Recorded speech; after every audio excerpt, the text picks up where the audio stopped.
너 인자야, 너는 날카로운 칼을 가져다가 삭도로 삼아 내 머리털과 수염을 깎아서 저울로 달아 나누어 두라.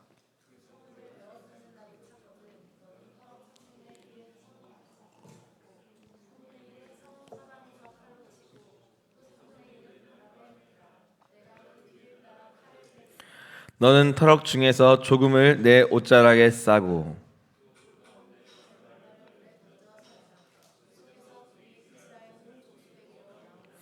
주 여호와께서 이와 같이 이르시되 이것이 곧 예루살렘이라 내가 그를 이방인 가운데에 두어 나라들이 둘러 있게 하였거늘.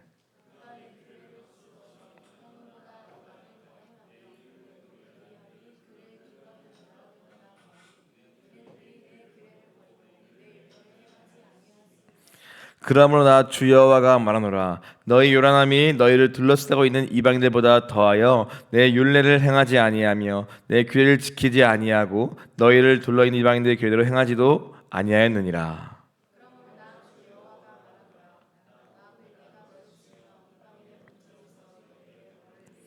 내 모든 가증한 일로 말미암아 내가 전무후무하게 내게 내릴지라.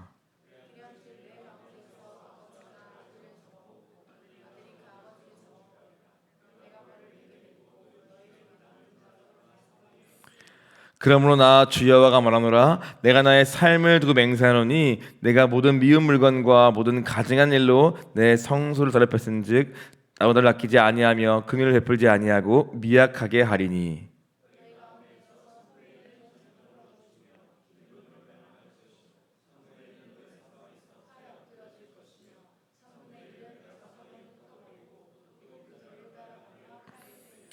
이와 같이 내 노가 다한즉 그들을 향한 분이 풀려서 내 마음이 가라앉으리라. 내 분이 그들에게 다한즉 나 여호와 열심을 말한 줄을 그들이 알리라.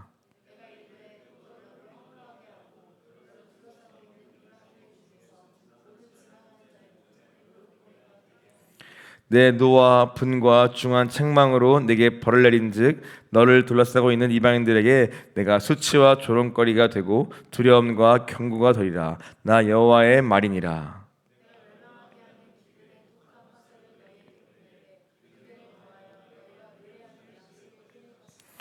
내가 기근과 하나운 짐승을 너에게 보내 외롭게 하고 너희 가운데 전염병과 살육이 일어나게 하고 또 칼이 너에게 임하게 하리라. 나 여호와의 말이니라. 아멘. 살아계신 주님, 주님의 이 심판의 메시지 앞에 오늘 우리의 스스로를 돌아오며 죄의 길에서 돌이켜 주님께 돌아가는 우리 되기를 원합니다. 우리를 부르시고 두시고 세우신 그 자리가 얼마나 영광스럽고 또 얼마나 귀하고 복된 자리인데 그것을 깨닫지 못하여 끊임없이 하나님과 상관없는 것들로 내 인생과 삶을 채우려고 하고 추구하고 있는 그로 인하여 사명과 비전을 잃어버린 우리를 용서해 주옵시고 이번 여름과 또 수양회를 지나면서 우리의 구원의 목적지가 무엇인가, 가나안이 무엇인가를 깊게 닫고 오늘 다시 인생의 목적을 수정하는 이번 여름 될 수 있도록 성령님 인도하여 주옵소서. 주께 부탁하오며 모든 말씀 우리 주 예수 그리스도 이름으로 기도하였습니다. 아멘. 에스겔서 5장은 에스겔이 네 번째로 그의 상징적인 행위를 통하여 하나님의 뜻과 그분의 마음을 드러내는 장이 바로 오늘 에스겔서 5장의 내용입니다. 1절에 보니까 너 인자야 너는 날카로운 칼을 가져다가 삭도로 삼아 내 머리털과 수염을 깎아서 저울로 달아 나누어 두라고 명령하십니다. 머리털과 수염을 깎으라. 이것은 어떤 상징을 의미하냐면 오늘 이 행위 자체는 이스라엘에서 수치와 모욕을 나타내는 행위입니다. 머리털을 밀고 수염을 깎는 것은 애통과 또 회개의 의미도 있지만 더 나아가 수치와 모욕을 상징합니다. 즉 이스라엘 백성이 오늘 이후의 본문에 쭉 나오는 것처럼 오늘 그들이 어떻게 하나님이 그들에게 징계하실 것인가 라고 보니까 그들에게 수치와 모욕, 즉 이방인 가운데에서 그들이 수치가 되게 하고 모욕이 되게 하고 조롱거리가 되게 하심으로써 그들이 하나님 앞에서 범죄한 죄에 대하여 하나님의 진노와 심판이 그들에게 임할 것을 말씀하시는 것입니다. 또한 이 머리털과 수염은 무엇을 의미합니까? 이것은 예루살렘에 남아있는 거주민들, 즉 이스라엘 백성을 의미합니다. 동시에 이 머리털과 수염은 사실상 무엇을 말하냐면 경미하자, 아주 가볍고 또 금방 흩날리고 아주 가벼운 존재를 말하는데요. 오늘 이와 같이 너무나 마음이 높아져 있고 교만하여서 하나님도 없고 그 말씀에 대한 두려움과 경외심도 없고 자기 마음대로 자기 멋대로 오늘 반복되는 표현인 것처럼 이방인보다 더 못한 자리에서 있으면서도 하나님의 백성이라고 스스로 칭하면서 교만함을 꺾을 줄 모르는 그 높은 교만한 마음을 향하여 주님은 너는 사실 머리털과 수염과도 같은 존재임을 말씀하고 계시는 것입니다. 하나님 앞에서 아무것도 아닌 경미하고 가볍게 그지없는 그러한 머리털과 수염 같은 존재임을 다시 한번 오늘 각인시켜 주시기 위해 이 상징을 사용하시는 것입니다. 오늘 우리도 머리털과 수염 그냥 밀어버리면 그만이고 잘라버리면 그만이고 또 그래도 아깝지 않은 것은 또다시 나기 때문이 아닙니까? 누가 머리털과 수염을 아까워합니까? 아무도 그것을 아까워하지 않는 것처럼 하나님도 오늘 우리를 향하여 내가 너희를 전혀 아까워하지 않을 수 있을 만큼 너희 나에게 사실상 아무것도 아닌 경미한 존재라고 먼저 말씀해 주시는 것입니다. 원래 우리의 근본, 우리의 존재는 사실상 먼지와도 같고 오늘 한 발에 내렸다 사라지는 이슬만도 못하고 그리고 오늘 본문처럼 그냥 잘라버리면 그만인 머리털과 수염만도 못한 존재가 바로 오늘 하나님 앞에서의 우리인데 오늘 그런 우리가 하나님의 은혜와 그 축복과 그 구원의 감격을 다 놓쳐버리고 다 바꿔버리고 결국 욕심과 정욕과 세상 사랑과 그보다 못한 자리에 있으면서도 오늘 두려움과 경외심 없이 교만한 자리에 있는 이스라엘 백성에게 하나님은 머리털과 수염을 깎으라라는 이 상징적 행위를 통하여 먼저는 너희가 원래 어떠한 존재였는가를 말씀하시고 그러한 너희에게 어떻게 수치와 모욕으로 내가 너희에게 갚을 것이며 오늘 그러나 그럼에도 불구하고 또 이렇게 상징까지 써 가시면서 경고하시는 데에는 그럼에도 불구하고 결코 포기할 수 없는 오늘 본문에 나오는 것처럼 여호와 열심으로 질투하여 사랑하시는 하나님의 사랑이 또한 여기에 함께 담겨 있는 것입니다. 오늘 우리가 먼저 무엇을 기억해야 합니까? 원래 우리는 어떠한 존재입니까? 우리가 뭔가 된 줄 스스로 착하고 참 쉬운 존재인 것 같고 좀만 뭔가 되어지면은 뭔가 또 미래에 대한 수많은 가능성을 가지고 내 길과 내 계획을 끊임없이 가지고 살아가는 우리이지만 그러나 주님 말씀하시는 것입니다. 기억해라. 너는 내가 아니면 아무것도 아닌 머리털과 수염에 불과한 아주 경미하고 아주 가벼운 흩날리는 그러한 존재의 불과함을 먼저 기억하고 겸손할 것을 우리에게 말씀하시는 것입니다. 그러면서 이 깎은 머리털과 수염을 오늘 3분의 1씩 나누어 갖고 있으라 말합니다. 그러면서 오늘 그것을 각각 3분의 1은 오늘 불사르고 3분의 1은 또 칼로 치는 그러한 심판을 의미하고 또 3분의 1은 흩어버리는 것을 말씀하십니다. 이번은 상징을 말하죠. 즉 앞으로 다가올 임박한 예루살렘의 완전한 패망을 향한 하나님의 심판 앞에서 오늘 이 머리털에 나눈 각각의 의미는 오늘 이 예루살렘 안에 있는 백성 중에 3분의 1은 오늘 성읍 안에서 기근과 전염병에 의해 즉 포위되어 있는 그 바벨론 군대 안에서 오늘 어찌할 바를 모르다가 기근과 전염병으로 죽임을 당할 그러한 하나님의 심판을 말하는 것이고 또 3분의 1 성읍 사방에서 칼로 침을 당해서 죽임당하는 이 일은 오늘 이 이후에 또다시 바벨론 군대에 의하여 멸망 직전에 임박할 오늘 칼로 인한 수많은 백성의 죽음을 상징하는 것이며, 오늘 또 흩어진다는 것은 그 멸망으로 인하여 이스라엘 수많은 백성이 온 열방으로 도망치듯 흩어질 것을 상징하는 하나님의 심판에 대한 내용이 담겨 있는 것입니다. 그리고 3절에 그 터럭 중에서 아주 일부는 옷자락에 싸서 하나님이 남겨두신다고 말씀하시는 것입니다. 그들을 향하여 오늘 다른 데서는 남은 자라고도 표현합니다. 즉 대부분은 칼로, 기근과 전염병으로 죽임당하고 또 온 열방에 도망치듯 흩어지게 되고, 그 중에 아주 일부는 그 땅에 남아서 또다시 그 다음 새로운 하나님의 소망을 또 함께 내포하고 있는 그러한 메시지가 있는 것입니다. 그러면 4절에 보니까 오늘 하나님의 불이 그들에게 임할 것이다. 이 모든 상징은 결국 하나님의 이스라엘을 향한 불, 곧 진노의 심판에 대한 내용이라고 먼저 1절 4절까지는 이 행위에 대해서 설명하시며 그 의미를 풀어주고 계십니다.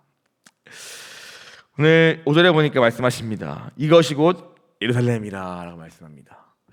이 모든 심판의 대상은 누구입니까? 이방이 아니라, 믿지 않는 오늘 저 다른 사람 나라가 아니라 바로 하나님의 백성이라 불리우고 오늘 평강의 땅, 샬롬의 땅이라 불렸던 그 예루살렘, 거기에 거주하고 있는 오늘 하나님의 백성을 향한 심판의 메시지라고 말씀합니다. 곧 오늘 우리에게는 무엇입니까? 바로 우리에게는 이 땅에 살고 있는 하나님의 백성, 교회, 오늘 우리를 향한 하나님의 심판의 말씀인 것입니다. 성경은 말하고 있습니다. 하나님의 심판이 하나님의 집에서부터 시작된다고 말하고 있습니다. 오늘 이방을 향한 하나님의 심판 전에 하나님 먼저 하나님의 교회에서부터 하나님의 심판을 시작하십니다. 근데 오늘 본문을 보니까 어떠한 표현이 자주 보입니까? 이방인 가운데에 두어라는 말이 참 자주 보입니다. 이방인 가운데에 두었다, 그를 둘러있는 나라들보다 라는 표현이 계속해서 반복됩니다.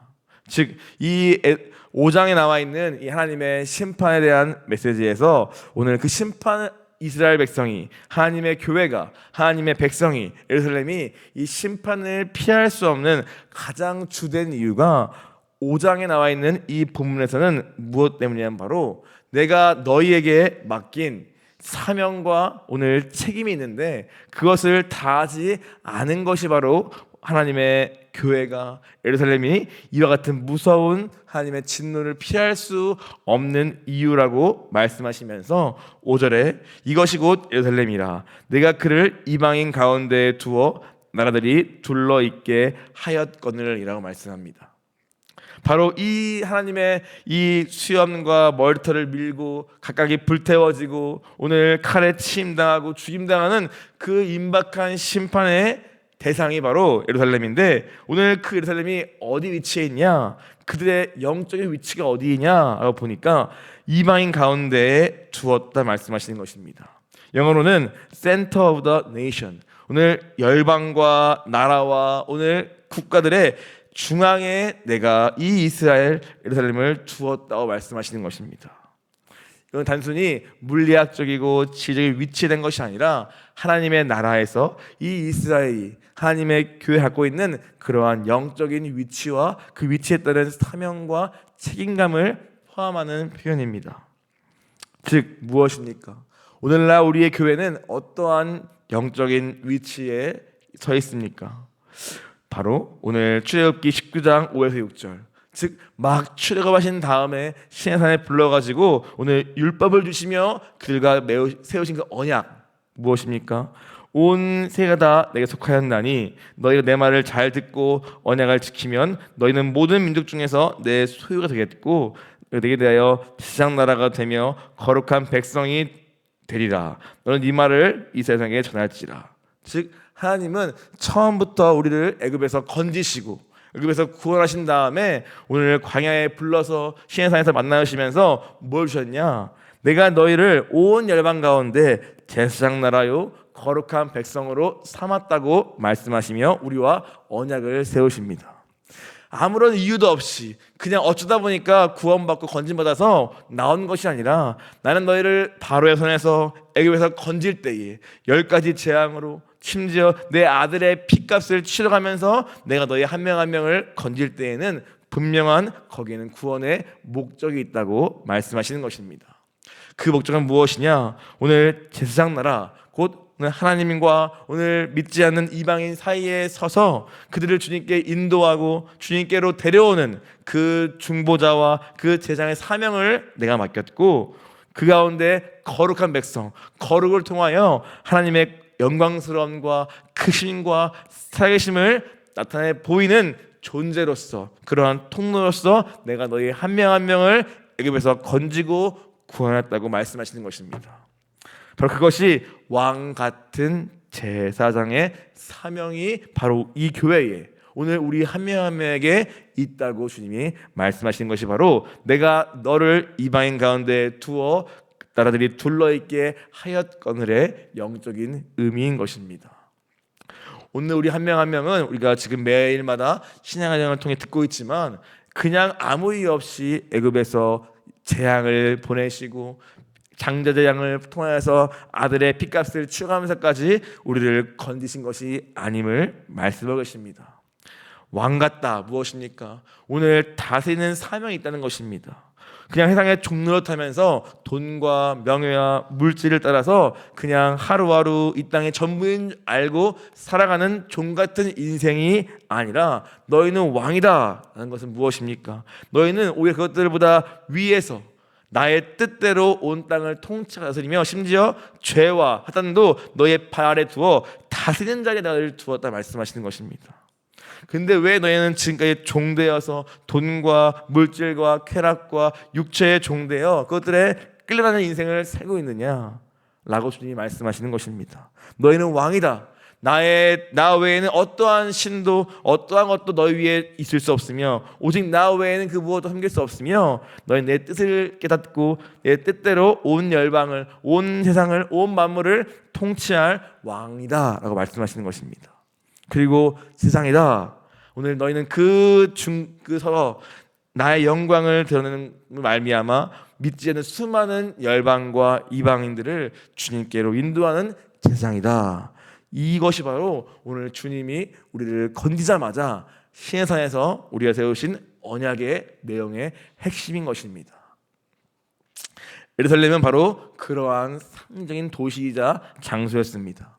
하나님의 임재가 있고 주님의 그로 인한 평강이 있고 통치가 임하고 그로 인하여 온 열방에 하나님의 살아계심과 그 빛을 발하는 그 다윗 왕국 때의 그 놀라운 영광을 오늘 이 시대의 교회에도 동일하게 더 큰 영광으로 맡기시고 주신 것입니다. 그것을 또 다른 말로는 빛과 소금의 삶에 말씀합니다. 빛이다, 소금이다. 세상이 부패하지 않게 너희가 소금의 사명을 감당해야 한다. 너희는 빛이다. 어둠 가운데 진리의 빛을 비추어 그들이 빛 가운데 나오게 해야 한다. 이러한 말씀들을 오늘 신약에서는 예수님이 직접 하신 것입니다. 바로 이것이 하나님이 기대하신 우리의 사명이었습니다. 그러나 오늘 6절, 7절을 보니까 어떻습니까? 어떠한 표현이 나옵니까? 그러나 그 예루살렘이 이방인보다 더 악을 행하며 그를 둘러있는 나라들보다 더하니 라는 표현이 나옵니다. 하나님 말씀을 지키지 않는 것을 넘어서 오늘 7절에 나오죠. 이방인들에 있는 그 이방인의 규칙대로도 행하지 않을 만큼 오늘 하나님의 기준보다 더 낮은 기준에 있는 이방인에 있는 그 삶의 최소한의 윤리와 도덕과 그 기준보다도 더 제대로 살고 있지 않는 하나님의 백성의 모습을 주님이 지금 보시며 안타까워하시며 이와 같이 책망하시는 것입니다. 어찌 내가 어떻게 값을 지불하여 내가 어떻게 너희를 구원하여 어떻게 영광스러운 목적과 사명과 비전을 가지고 너희를 세상 한가운데에 심었는데 너희는 지금 어떠한 자리에 있느냐. 오늘 그 영광과 사명과 그 비전은 다 사라지고 도리어 더 악한 자리에, 더 그보다 못한 자리에, 세상의 최소한의 기준보다 더 못한 자리에 있는 하나님의 교회에 대하여 책망하시며 오늘 이 심판의 메시지를 주고 계시는 것입니다. 그를 둘러있는 날보다 더하니 너희의 요란함이 너희를 둘러싸고 있는 이들보다 더하다 말합니다. 주님 말씀하신 것입니다. 너의 그 요란함, 그 시끌벅적함, 그 소란스러움, 그 울부짖음, 저 정확히는 통제가 되지 않는 그 소란스러움과 그 시끄러움과 그 울부짖음이 바로 이방인의 그 시끄러움과 그 통제 없음보다 더하니 이것이 대체 어찌된 일이냐라고 주님이 말씀하고 계시는 것입니다. 여기서 너희의 요란함이라는 뜻은 오늘 또 다른 표현으로는 너희의 그 증가시킴이라는 말로도 쓰여집니다. 즉 도리어 하나님의 그 복과 그 뜻과 그 선을 증가시켜서 영광의 그릇으로 부름받아 쓰임받아야 할 오늘 이스라엘 백성과 하나님의 교회가 오히려 죄를 더욱더 증가시키고 오늘 이 시끄러움을 더욱 증가시켜서 오늘 하나님의 진리를 그 속에 묻혀버리게 하는 그러한 죄의 근원의 자리에 오늘 하나님의 교회가 이스라엘 백성이 서 있음을 주님이 안타까워 하시는 것입니다. 오늘 이것은 비단 그 당시에 있는 이스라엘 백성에 대한 이야기가 아니라 오늘 우리에 대한 이야기요, 오늘 우리 한국 교회에 대한 이야기가 아닌가 싶습니다. 한국 교회가 지금 왜 이렇게 수치와 오늘 조롱과 모욕 가운데 있습니까? 오늘 우리가 어쩌면은 이 본문처럼 오늘 사명과 오늘 우리가 심겨진 목적과 우리의 원래의 하나님의 구원의 목적을 다 잃어버리고 우리가 원래 가야 할 선교 한국과 저 통일 한국과 북한을 향한 이 중보와 이 모든 우리의 나라의 이 가야 할 교회의 목적과 사명을 다 잃어버리고 오늘 내 삶 하루 유지하는 거, 내 개인 그냥 위로하는 거, 우리 가족 그냥 지키는 거, 내 노후 준비하는 거, 내 어떠한 미래를 잘 준비하는 거, 좋은 직장에 가는 거, 내 꿈을 이루는 거, 이런 정도에서 머물다 보니까 내가 대체 언제 너희를 그런 정도의 목적으로 내가 핏값을 건졌냐라고 주님이 안타까워하시는 거 아닐까요?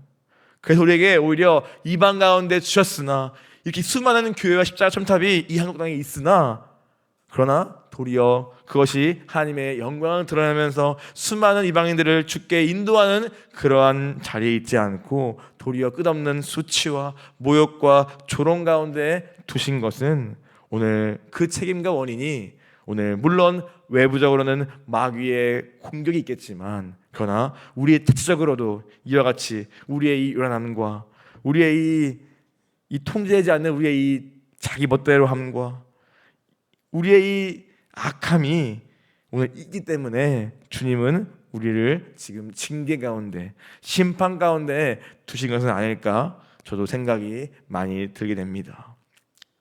한국교회 하니까 너무 멀게 느껴지죠. 오늘 우리를 좀 줄여볼까요? 오늘 주님은 우리 한 명 한 명을 이 땅에 교회로 세우셨고 우리가 있는 그 회사 한 자리에서 오늘 동일하게 이 사명과 이 비전을 감당하기를 원하십니다. 우리의 회사 안에서, 직장 안에서, 우리를 부르주신 그 세상 자리에서 기독교는 어떻습니까? 저희와 같이 속세를 떠나 어디 숨지 않죠.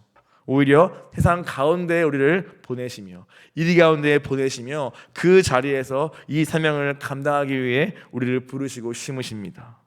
그래서 교회는 도시에 있고 이렇게 수많은 교회가 곳곳에 주님이 세우신 것입니다. 그러나 그 수많은 교회 숫자에 비해 우리는 얼마나 오늘 보면 나온 것처럼 얼마나 지금 미미한 자리에 있습니까? 얼마나 쇠약한 자리에 있습니까? 오늘 그것이 오늘 주님이 우리를 향한 주님의 징계라고 말씀하시는 것 같습니다. 8절에 보니까 내가 말하노라 내가 너를 치며 이방인의 목전에서 너에게 벌을 내리되 말씀합니다. 이방인 가운데 영광의 그릇의 사명을 감당하지 못하였으니 도리어 거꾸로 이방인의 목전에서 주님의 진노를 드러내는 진노의 그릇으로 우리를 쓰시겠다 말씀하시는 것입니다.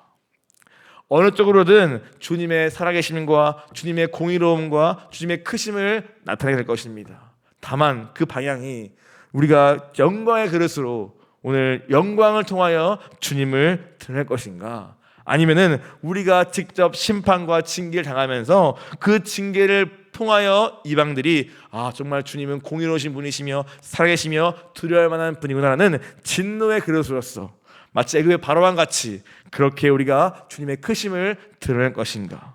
오늘 우리는 어떠한 인생이 될 것이며 우리는 어떠한 교회로 쓰임받을 것인가 주님이 묻고 계시는 것입니다. 오늘 저와 여러분은 어떻게 쓰임받기 원하십니까? 오늘 전폭적인 주님을 향한 순종을 말미암아 사명을 위하여 내 인생을 말미암아 주님의 영광을 드러내는 그릇으로 쓰임받기 원하십니까? 아니면 오늘 이 예루살렘 같이 내 마음대로 통제하지 않는 내 일어나 말미암아 내 욕심과 정욕을 따라 끊임없이 인생을 방황하다가 오늘 하나님의 심판이 징계들이 삶에 임할 때에 물론 그것도 사랑이지만 그 징계를 통하여 주님도 살아계신다는 것을 진노의 그릇으로 말미암아 주님을 드러내기 원하십니까? 기도하기는 영광의 그릇으로 주님을 드러내는 저와 우리 모두 되기를 원합니다. 그것이 주님의 원래 우리를 부르신 목적이요 뜻입니다. 그것이 바로 가나안의 영적인 의미인 것입니다. 그러나 우리는 쉽게 생각합니다. 왜 우리에게 이 신앙을 주시는가? 우리 하나님은 이 시간을 통하여 우리의 구원의 그림을 주시는 것입니다. 무엇입니까?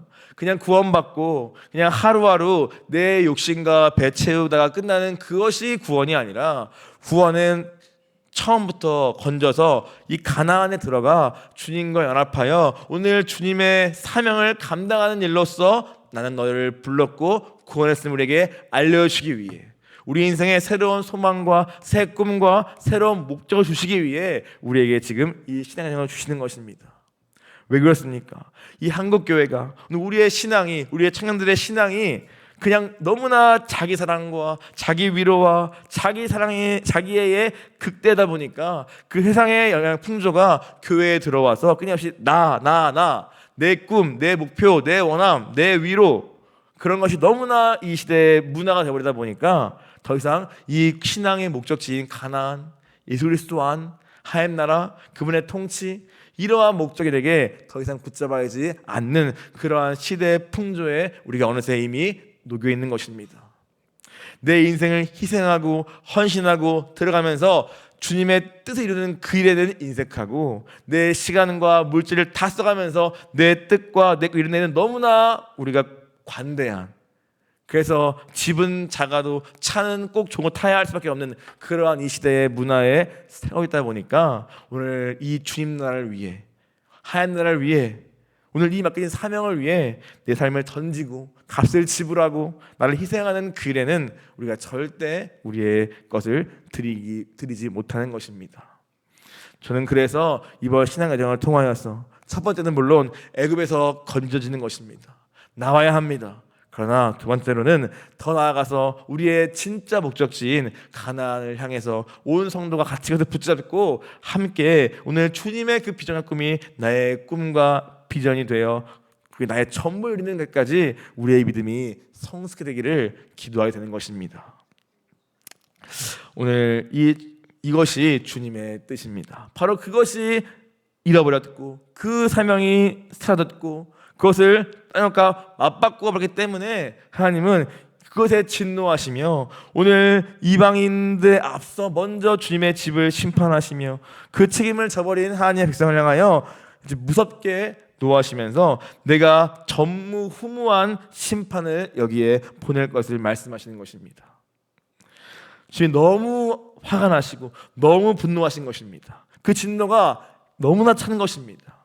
그것이 오늘 표현 나와 있죠. 13절에 내 노가 다한지 그들 향한 분이 풀려서 내 마음이 가라앉으리라. 주님이 너무너무 화가 나신 것입니다. 어떻게 너희를 건졌고 어떻게 너희를 구원했고 어떻게 너희를 기다렸고 어떻게 사랑했는데 너희가 왜 이러한 자리에 있느냐, 왜 이방인보다 못한 자리에 있느냐, 그러면서도 돌이킬 모르는 그러한 돌같은 마음으로 있느냐 하시며 그분의 노가 끝까지 차올라서 오늘 그 노를 쏟지 않으면 안 되는 상황에 있는 주님의 교회를 향하여 주님이 이렇게 말씀하시는 것입니다. 그리고 그분이 다한즉 내가 여호와 열심으로 하나님의 질투로 즉 주님의 백성을 향한, 교회를 향한 그 질투의 그 사랑 때문에 내가 너희를 이렇게 했음을 그들이 알 것이라고 주님이 말씀하시는 것입니다. 로마서 2장 4에서 5절은 말씀합니다.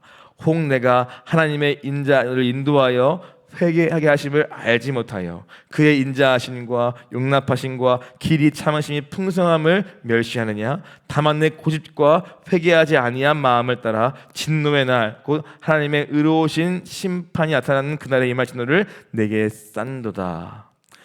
너의 고집과 회개하지 아니한 그 마음을 따라 하나님의 진노가 우리 앞에 쌓아가고 있다고 말씀하시는 것입니다.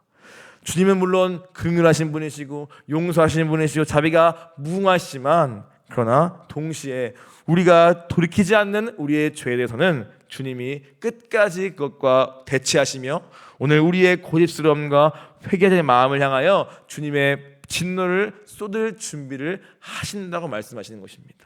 무엇 때문입니까? 그분이 문제입니까? 아니라 내 고집과 내가 회개하기를 싫어한 나의 굳은 마음 때문에 주님의 진노가 내 앞에 쌓아지는 것입니다. 그러므로 오늘 우리도 이 말씀 앞에 두렵고 떨림으로 엎드려야 할 줄 믿습니다. 오늘 내가 돌이키지 않고 내가 수많은 경고에도 불구하고 고집하며 내 마음을 굳게 하여 오늘 내 이 말을 굳게 하여 주님과 대치하고 있는 나의 그것이 무엇인가, 우리가 분명히 규정짓고 그분을 향하여 오늘 이 돌같은 마음을 끌어안고 주님 앞에 기도할 때 주님이 그 돌같은 마음을 깨트리시며 오늘 새 영으로 임하실 그 은혜를 사모하며 엎드려야 하는 것입니다. 그럴 때 하나님은 어떠신 분입니까?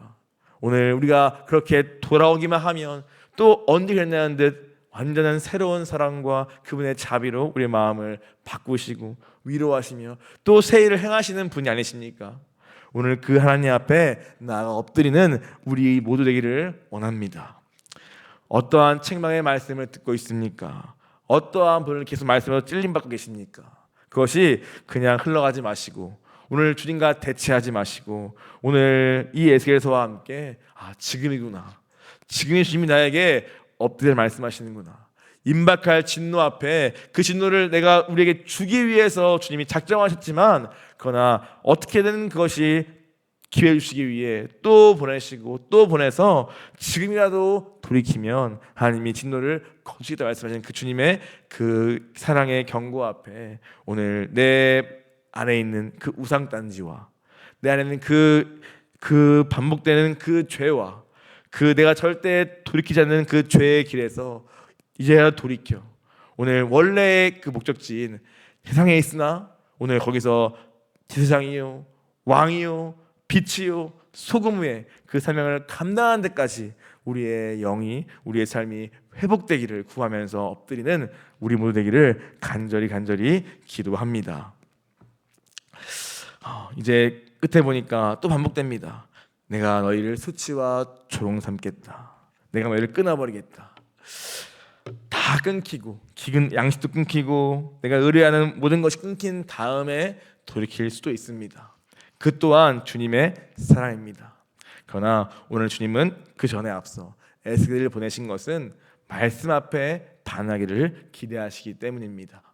다 잃어버리고 다 빼앗기고 다 불타버린 다음에 돌이키는 것도 물론 은혜입니다.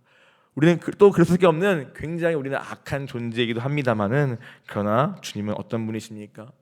그것보다도 이 에스겔서를 통하여 이 말씀 앞에 우리 영에 찔림받고 내 마음이 혼과 영과 관절이 쪼개지듯 내 안에 모든 숨은 것이 다 드러나치고 그래서 그 말씀 앞에서 오늘 돌이켜 다시 주 앞에 회개하고 돌아오는 그 은혜를 주님은 더 주고 싶으신 것입니다. 그 주님의 마음 앞에 우리가 반응하는 이 새벽 되기를 원하고 이번 수양회 되기를 원합니다. 함께 같이 기도하겠습니다.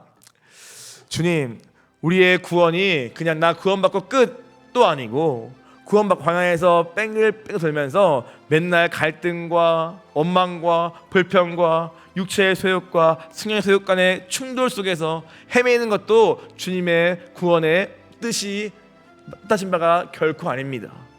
주님, 그러한 연단의 과정은 필요하오나 거기가 주님의 부르신 목적지가 아니라 주님 우리 처음부터 가나안으로 부르셨습니다.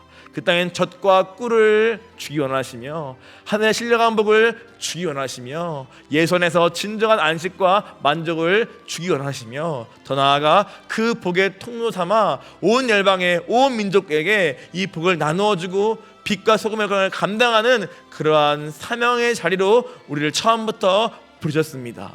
주님, 그러나 어느새 내 삶이 커지고 내 육체가 커지고 내 이 땅에서의 눈에 보이는 것에 화려함에 내 마음을 다 뺏긴 나머지 오늘 나를 부르시고 심으신 그 자리와 그 사명을 다 잃어버린 채로 나밖에 안 남은 우리를 주여 용서하여 주시옵소서. 나밖에 모르고 내 가족밖에 모르고 내 육체밖에 모르는 우리의 이 악하고 오늘 지독한 장애사랑을 주여 용서하여 주옵시고, 그러나 주님 오늘 에스겔서를 통하여 또 수양을 통하여 다시 한번 우리를 부르시며 또 기으신 주님 앞에 우리가 고집하지 않고 주께 나아가 엎드리오니 주님 우리를 만나 주시옵소서. 새 마음과 새 영으로 바꾸어 주셔서 이제는 더 이상 이 땅의 전부인을 살아가는 그러한 인생이 아니라 오늘 가나안을 향해, 오늘 사명을 향해, 오늘 교회, 이 땅의 교회를 세우는 일을 향해 내 삶의 전부를 수 있는 그러한 성숙한 믿음의 분량으로 자라기를 원하고 원하오니 주님 이 새벽에 기도하는 사람 머리머리 위에 주님 찾아가시고 주의 권능으로 임하여 주시옵소서. 우리 굳은 마음을 제하시고 새 마음으로 바꾸는 이 시간 되게 하여 주시옵소서.